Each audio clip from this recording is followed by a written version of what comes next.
All right, I am getting my brake calipers done, thanks to a couple awesome your mom.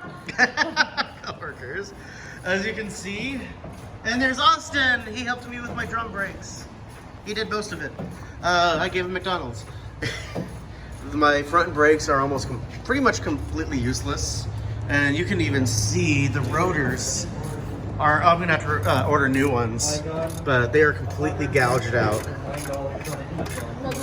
But here's my new calipers and brake pads. This is gonna be a lot nicer. But yeah, still hell of a lot of work to do. Ball joints are completely destroyed. There's the fenders that I'm gonna be welding on to replace, all this damage. I also have the replacement cover here. Of course. I wish you could see my car. This was from the accident in the 70s. This thing had. I changed my fuel door. I used to have stickers on it, but I put SpongeBob stickers on it. Yeah.